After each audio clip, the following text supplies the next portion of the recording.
채무가 오래되고 재산이 없으시고 자금 흐름에 문제가 없고 개인 채권자가 없다면 소득 활동을 하지 못하는 이유가 상대적으로 명확하다면 99% 문제없이 면책이 됩니다.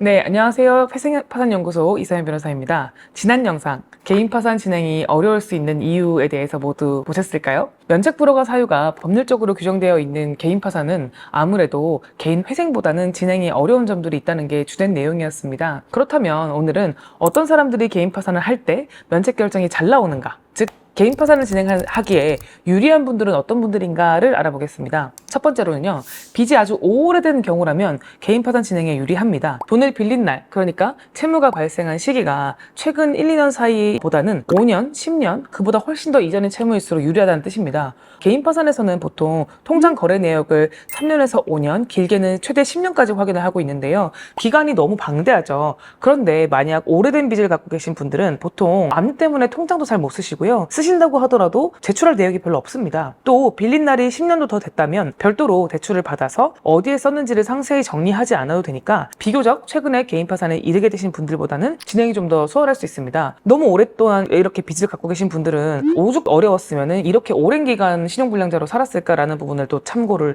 하거든요. 그리고 두 번째는 최근 5년간 재산을 처분한 적이 없다면, 특히 재산을 단 한 번도 소유한 적이 없다면 진행이 더 좀 수월합니다.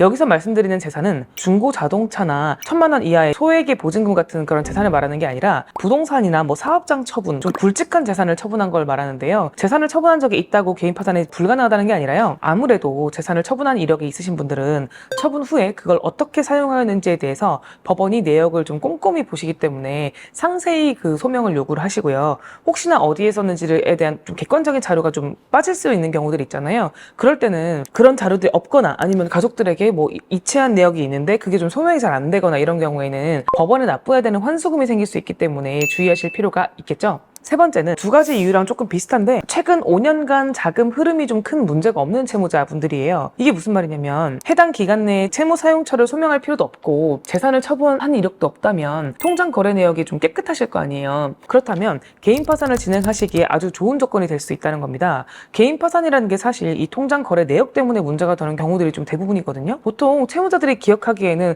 저는 통장 사용에 크게 문제가 없었어요 라고 말씀하시는 분들이 많으신데 정작 몇 년간의 거래 내역을 보면 본인이 잘 기억이 나오지 않는 그런 이체 내역들이 튀어나와서 좀 곤란한 상황을 겪으시는 분들이 있거든요. 그래서 통장 거래 내역에서 보여지는 자금 흐름이 깨끗하다면 나오는 내역이라고 해봤자 월세, 뭐 통신비, 교통비 이렇게 생활비 사용밖에 없다면 개인 파산을 수월하게 좀 진행하실 수 있습니다. 네 번째는 꼭 그래야 되는 건 아닌데요. 개인 채권자가 좀 없는 분이 좀 더 유리하고요. 있다면 상대적으로 좀 적은 분이 유리합니다. 개인회생이나 개인 파산에서 채권자가 은행이든 카드사든 보증기관이든 뭐 상관없이 전부 포함해서 진행이 가능하잖아요. 특히 개인에게 빌린 채무에 대해서는 개인회생 그리고 개인 파산만이 유일하게 진행을 할 수 있기 때문에 해당 제도를 이용하시는 분들도 계실 텐데요. 저희가 말씀드리는 개인 채권자가 많을수록 좋다 뭐 이런 말은 개인 채권자가 많을수록 면책의 확정까지 시간이 늦어질 수 있기 때문이에요. 일단 채무자의 힘든 사정을 채권자들이 좀 잘 이해해 주시는 경우도 있겠지만 어떤 개인 채권자분들은 이 채무자를 회생시키면 안 된다, 파산시키면 안 된다 이렇게 이의 신청을 하기도 하거든요. 또는 법원 서류를 일부러 받지 않으면서 좀 시간을 지연하는 경우들도 있고요. 그래서 개인 채권자가 있으면 개인 파산 진행이 좀 늦어질 수도 있다, 약간 번거로울 수 있다라는 정도로 좀 이해하시고 저희 회파원 모든 직원들이 채권자들이 이 일을 하면 최선을 다해서 방어하는 거 다 알고 계시죠?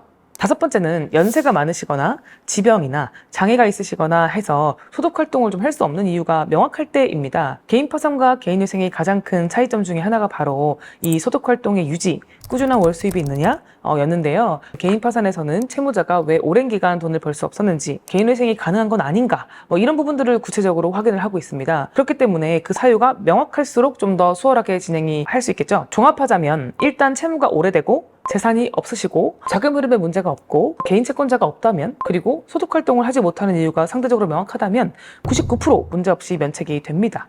참고로 신용불량자로 좀 오래 지내셨거나 주민등록이 말소되신 분들, 그리고 사정이 좀 어려워서 나라에서 주거급여 등을 지원받고 계신 분들이라면 법원에서 더욱 유하게 이분들은 판단을 좀 해주시는 편이고요. 파산관제인 비용 같은 법원 비용도 좀 줄여주시거나 또는 없애주시거나 한다는 점도 참고해 주시고요. 오늘은 개인 파산을 진행하기 좋은 유형, 면책 결정이 좀 빨리 나올 수 있는 유형이 어떤 분들인가를 제가 설명드려 보았는데요. 더 궁금하신 점은 댓글로 남겨주시면 답변 드리도록 하겠습니다. 채널을 구독하시면 매주 올라가는 개인회생, 개인 파산에 관한 최신 정보를 확인하실 수 있습니다. 감사합니다.